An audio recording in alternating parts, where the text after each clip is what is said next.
obviously Tulsa played really well today. We give them a lot of credit.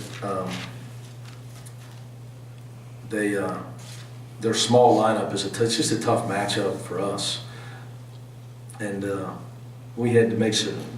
We were searching for different ways to play defense. None of them were working, obviously, until we went with Trey Scott at the, really when we went small, we just played no center. We had to go to a no center lineup to be able to stop them, the way they were making shots. So give their guys credit. But that's what Trey was recruited for. So, you know, situation, you got to have different guys on your roster so you can play situational basketball, especially against spread. You know, nowadays there's a lot of teams that go small. There's a lot of teams that spread you out and try to make the three-point shot their weapon and use their quickness, to beat you off the dribble. And when that happens, you have to have some guys on your roster to be able to make an adjustment and play small defensively. And, you know, last two games, Trey has been our leading rebounder as well. So that was finally the defensive move that worked against Tulsa. And give him a lot of credit. He did a good job. And obviously, once we were able to start getting Gary Clark the ball, we stopped having to live at the three-point line. That was, you know, I thought that was big as well. Because, you know, again, they're small, so you got to be able to get him going. You know, in deep, especially with Kyle on the bench. Coach, the defense, the last 4 games, a little bit of a slump. Anything you see that's specific that you've been seeing over and over again that's causing some of the issues? No, what I see is that we're 25-4 and 14-2. In the last 2 years, we've won 55 games. I don't know what people expect. What? I'm just answering you. I'm allowed to answer you however I want. I'm going to give you a stat. Okay. Kentucky, Indiana, and Louisville this year combined for 32 losses. Tell me how long it's taken us to lose 32 games. Tell me how many years combined. You'd have to go back for us to lose 32 games. So, you know, we're not perfect. We're far from perfect. And if you look around at what's going on, then people ought to be real happy at Cincinnati with the way the basketball program's being run. Next question. You talked about Gary should be the MVP in the league, and part of it was your defense in the second half, but also having Gary there. Was that a good example of what he means to your team, what he did in the second half? Well, they're small, and we finally were able to get him the ball and get him going.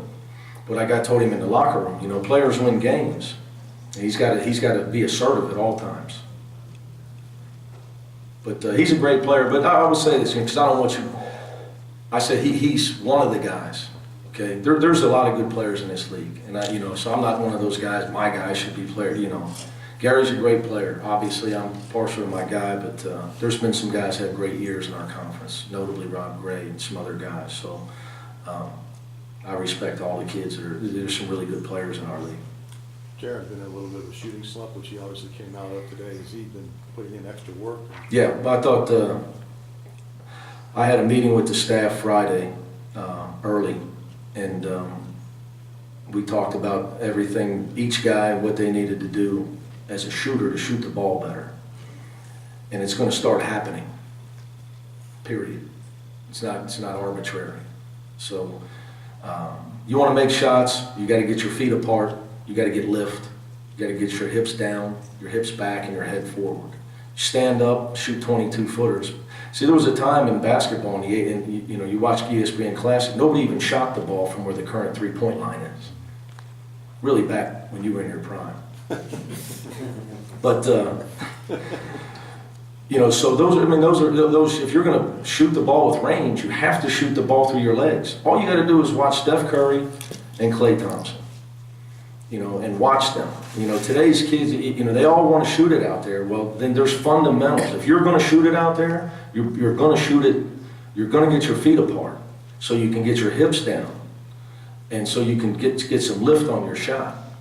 If your feet are together and your hips don't get down, then you're going to be short. We've had a lot of guys shooting line drives because of that. We've been sloppy with our fundamentals. There's a reason the ball goes in.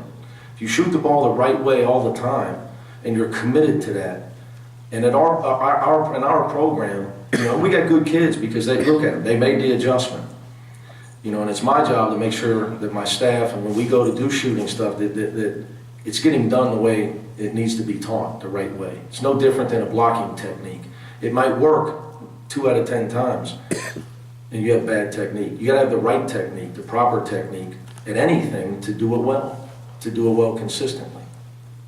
So, you know, guys worked hard at it Friday and Saturday. We watch each guy, Jaron, we watch film.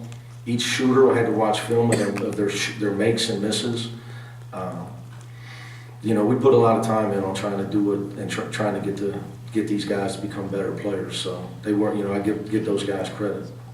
Coach, I know you don't like the 14 turnovers, but 26 assists on 31 makes. What can you say about the ball movement, and what do you think? Well, what I would say is, I'm happy with 26 assists, and you're right. No coach is going to be happy with 14 turnovers. What you'll find is, this is where the assist, you know, these totals can be misleading. When teams play zone, your assist totals will always be higher because there's less dribbling, there's more passing. If teams play a lot of man and mug you, like when we were at Houston, you can't make a pass, and you can't even get open, or you can't even post up because you're being mugged, then it's hard to have an assist. Those games, it's hard to make an assist.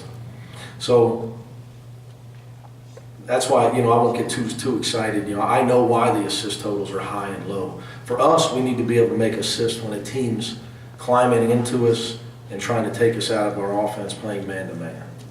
But you still have, you know, we got guys that are unselfish, but it's a lot easier to pass the ball in zone offense because you're not dribbling. Coach, what was your perspective of the Trey Scott block/foul that preceded? What do you think? Did you watch me? I did, but I was wondering, what did the officials say to you? Did they say something to you? He missed the call. He He said that? apologized, which doesn't help me. Doesn't help me. I don't get to apologize when we lose and our fans are upset with me. I don't need that. Doesn't help me.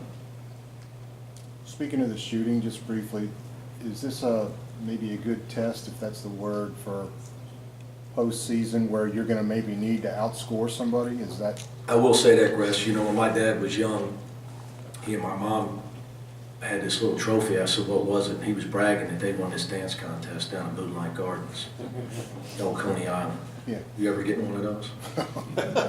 See, back in the 60s, everybody could dance. That's before me even. But to win that contest, you got to be able to dance to every song that comes on.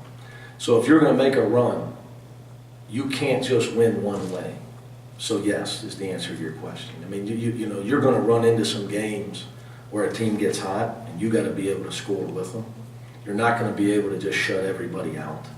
That's why, Judge, I talk about, you know, it's not our defense sometimes. The other team's making shots. Right. It's not our defense. So that's all I meant by it. You know, it's the other teams practice too. Right. They get scholarships as well. Yeah. You know, they're trying. You know, they had a game plan. We knew what it was going to be.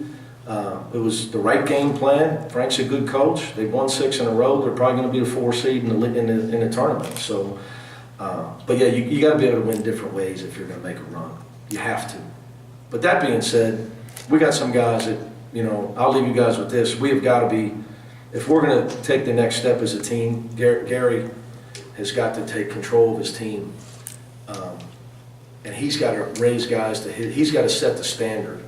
Because he's a guy that can play well. He plays well on both ends.